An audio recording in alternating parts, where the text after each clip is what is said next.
Hello மக்களே, வணக்கம். Welcome to Deepa Venkat talks. இன்றைக்கி நம்ம பார்க்க போகிற கதை அம்மா ஒரு பஞ்சாங்கம். வாங்க கதைக்குள்ளே போகலாம். மாடிப்படிகளில் இருந்து வேகமாக இறங்கி வந்த ஜானவி என்கிற ஜானி நடுக்கூடத்தில் அம்மாவை கண்டதும் ஹாய் மம்மி என்று விட்டு ஒரு கணம் தயங்கி நின்றாள். விஷயத்தை இவளிடம் தெரிவிக்கலாமா வேண்டாமா என்று அவள் மனதில் பளிச்சிட்ட எண்ணம் தன் தாயின் தோற்றத்தை கண்ட மறு நிமிடமே மறைந்து போயிற்று. தழையை உடுத்திய மடிசார் புடவை, நெற்றியில் ரூபாய் அளவுக்கு பெரிய பொட்டு, அலட்சியமாக முடியப்பட்ட கூந்தல், கழுத்தில் ஏதோ நகைக்கடை விளம்பரம் போல் 1/2 டசன் சங்கிலிகள், ஒல்லியும் இல்லை பருமனும் இல்லை என்ற வாகான உடல் அமைப்பு. அவள் எளிமையாகவும் நாகரிகமாகவும் உடை அணிந்தால் எத்தனை அழகாக இருப்பாள் என்பதை ஜானி கற்பனை செய்து பார்த்தாள். இப்படி பழமையில் ஊறிப்போனவளிடம் தன் காதல் விவகாரத்தை எப்படி சொல்வது? அதை அவள் எப்படி வரவேற்பாள்? பூஜை அறையில் இருந்து ஊதுவத்தின் மனம் காற்றில் கலந்து வந்தது. அம்மா விளக்கேற்றி பூஜையில் உட்கார்ந்திருப்பாள். இனி குறைந்தது 1/2 மணி நேரம் அவளுடன் யாரும் பேச முடியாது. ஜானவி காரில் ஏறி உட்கார்ந்து அதை கிளப்பினாள். அவளுக்கு மனம் மட்டும் அம்மாவை சுற்றி வட்டமிட்டது. அம்மா எதற்கு அத்தனை பூஜை செய்கிறாள்? அப்பாவின் அலட்சிய போக்கினால் மனமுடைந்து அப்படி அவள் கடவுளிடம் தஞ்சமடைய நினைக்கிறாளோ? அவள் பழமையே அப்படியே கெட்டியாக பிடித்து கொண்டிருக்க வேண்டும் என்ற அப்பா ஒன்றும் அவளை வற்புறுத்துகிறவராக தெரியவில்லையே.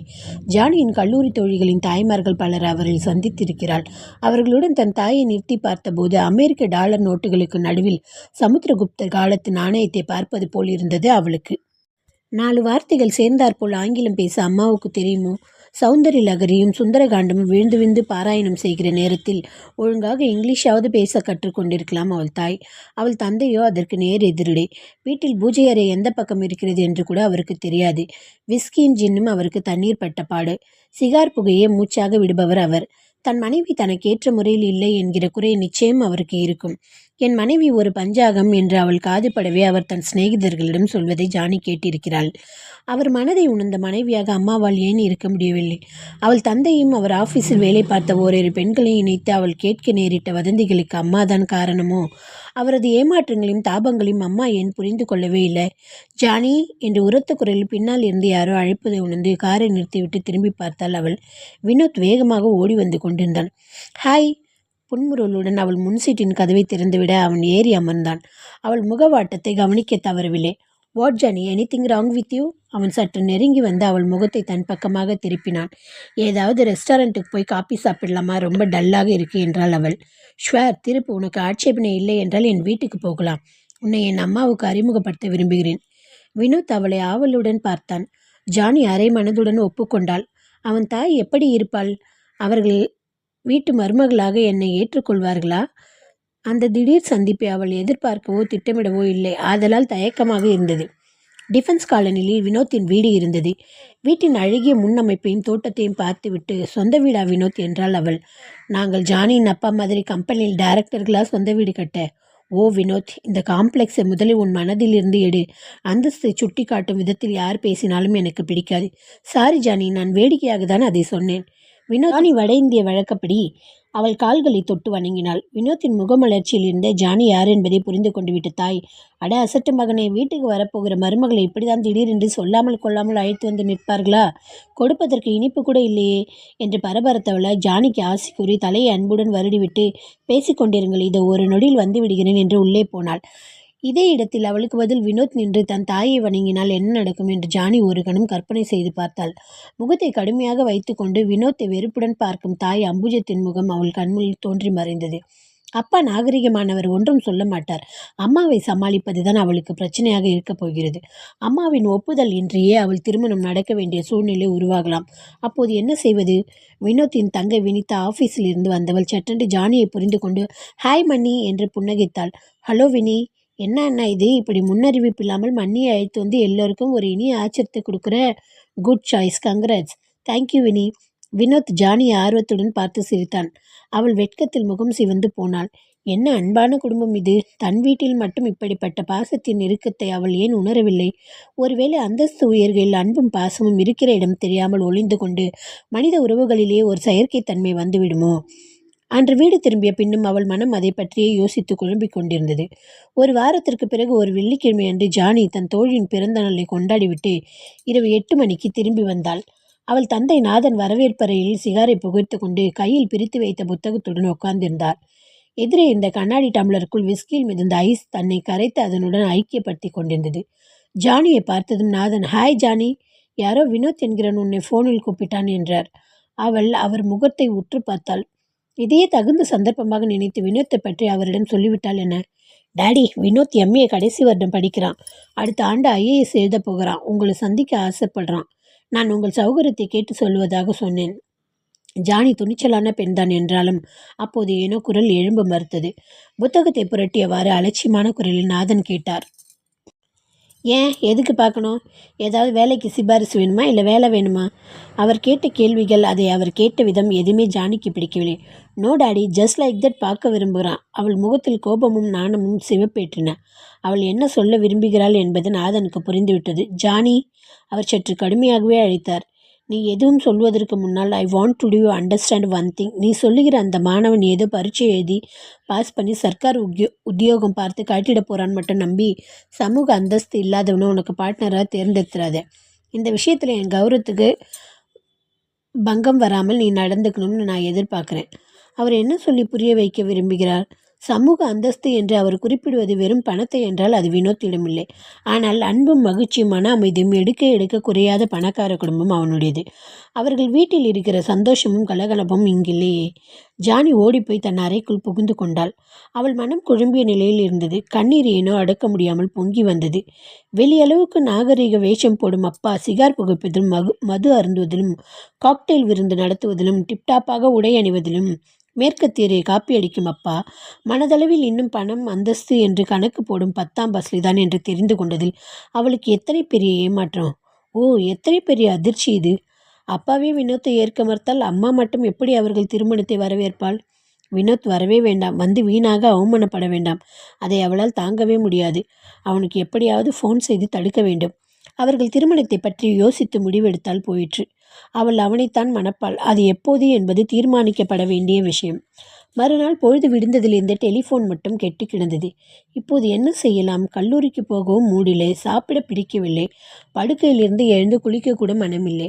அழுகை அடக்க முடியாமல் வந்ததில் முகம் வீங்கி போயிற்று. அம்மா வந்து கதவை தட்டி பார்த்துவிட்டு பிரயோஜனப்படாமல் திரும்பி போனாள். மாலை சுமார் 5:30 மணிக்கு வினோத் அவளை பார்க்க வந்திருப்பதாக வேலைக்காரி வந்து சொன்னாள். வினோத், ஓ காட், அவன் ஏன் இங்கு வந்தான்? அவமானப்படுவதற்கு முன்னால் அவனை போக சொல்லிவிட வேண்டும். இந்த கோலத்துடன் அவளை பார்த்தால் அவன் பயந்து விட மாட்டானா? அந்த ஐயாவை உட்கார சொல். வேலைக்காரி அனுப்பிவிட்டு அவசரமாக தயாராகி வருவதற்குள் அவள் தந்தை உள்ளிருந்து வந்தவர் வினோத்தை பார்த்துவிட்டு நிற்பதற்கும் சரியாக இருந்தது.